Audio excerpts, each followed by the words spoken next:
Devara cinema గురించి exciting news share చేసుకుందామని మీ ముందుకు వచ్చాను.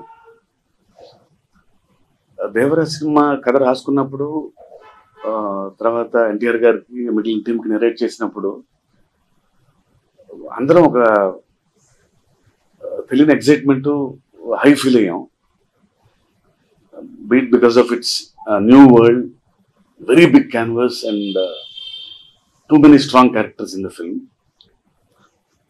సో ఆ హైతో ఆ కాన్ఫిడెన్స్తో షూటింగ్కి వెళ్ళి స్టార్ట్ చేసిన తర్వాత the world started getting bigger and bigger. అసలు ఆ ప్రపంచం ఎంత అద్భుతంగా ఫీల్ అయ్యామంటే అందరం, అంటే అందులో పాత్రలు కానీ. సో ఆ కాన్ఫిడెన్స్తో షూట్ చేసుకుంటూ వెళ్తున్నాము. And every episode it's a high, we literally felt that. So 2-3 schedules అయిన తర్వాత అందరూ చూసుకున్నప్పుడు ఆ ముందు ఫీల్ అయిన హై కంటే డబుల్ హై ఫీల్ అయ్యాం అందరం. సో అందరం, కాకపోతే ఒక చిన్న మా ఎడిటర్ గారు కానీ అందరం ఫీల్ అయిన ఒక డౌట్ ఏంటంటే,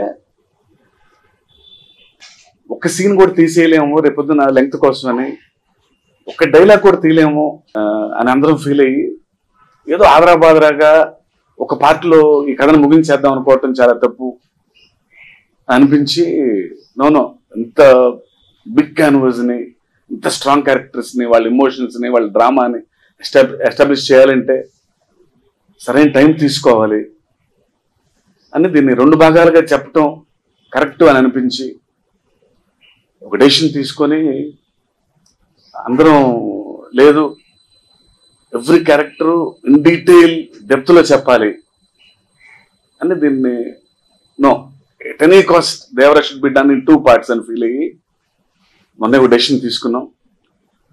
so I'm here to share this news to all of you, ఫ్యాన్స్కి, మూవీ లవర్స్కి. As I said earlier, the forgotten lands of the coastal ఇండియాలో వెరీ స్ట్రాంగ్ క్యారెక్టర్స్ మధ్య ఒక భయం అనే ఒక న్యూ ఎమోషన్తో చెప్పే ఈ కథని 2 భాగాలుగా చెప్పబోతున్నాం. And trust me, you will travel in this new world